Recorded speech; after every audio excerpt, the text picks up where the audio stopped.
You know the feeling, right? You're just trying to get something done online, log in, buy a ticket, read an article, and bam, everything stops. A screen pops up and the internet asks you this bizarre, almost insulting question. Are you a robot? Well, today, we're going to figure out exactly what's going on with that. Ugh, this screen. We've all seen it. And let's be honest, it's kind of annoying. It feels like this pointless little hurdle. But believe it or not, the entire reason for it is hiding right there in plain sight. See those words? Security service and malicious bots? That's our starting point. So what's the deal here? I mean, what is the security service? Why are there so-called malicious bots trying to get into websites? And most importantly, how on earth does a website verify that you're a real, live human being? That's the mystery we're cracking open today. Okay, so to get why you're being stopped at the door, you first have to understand who they're trying to keep out.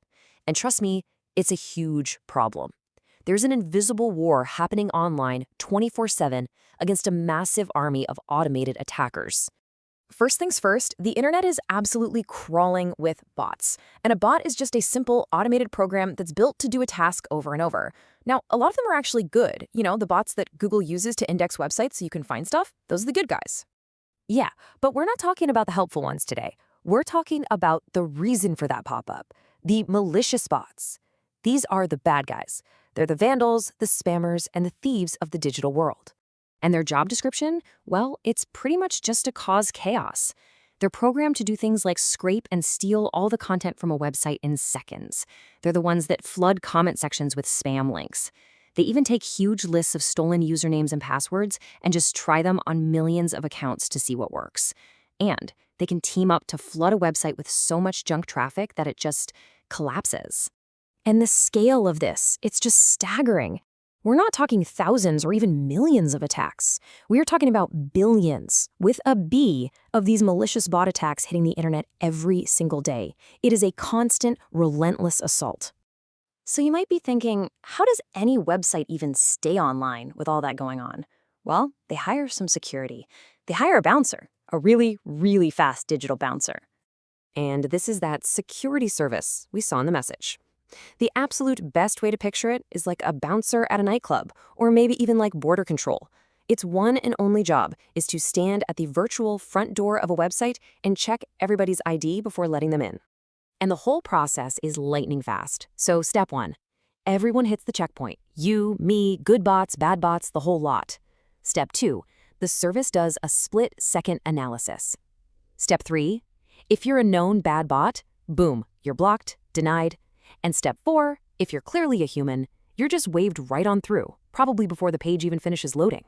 Okay, so bad bots get blocked, humans get in. Sounds simple, but what about the gray area? What happens when the bouncer looks at you and isn't quite sure?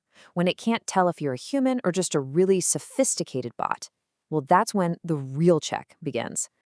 And this is where it gets really cool.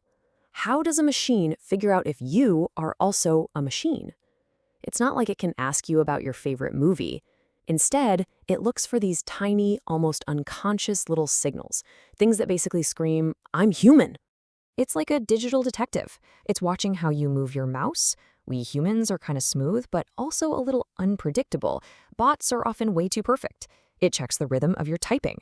It even looks at your browser's history and cookies, and checks the reputation of your IP address to see if it has a history of sketchy behavior. It's looking for all these little clues of humanity. And what's wild is that 99% of the time, this entire security checkup happens completely invisibly, in less than the blink of an eye. You show up, the bouncer gives you a quick, silent once-over, and lets you in. You never even knew it happened. But every now and then, something might seem just a little bit off. Maybe you're on a new computer, or you're browsing from a weird network. Something flags its attention. The bouncer squints its digital eyes and says, "Hang on a sec." And that's the moment you see the robot check screen. So let's totally reframe how we think about this. That little pause, that interruption, it's not a bug. The website isn't broken. It's actually a feature. It's the security system doing its job right out in the open where you can see it. When you boil it all down, it's just a simple trade-off. On your side of the deal, you get a brief, maybe 5-second inconvenience. But on the other side, The benefit is a website that actually works, that isn't being crashed by attacks and where your account isn't being hacked. It's a pretty good deal, right? So, the next time you run into that page, try to remember this. It's not an obstacle trying to waste your time.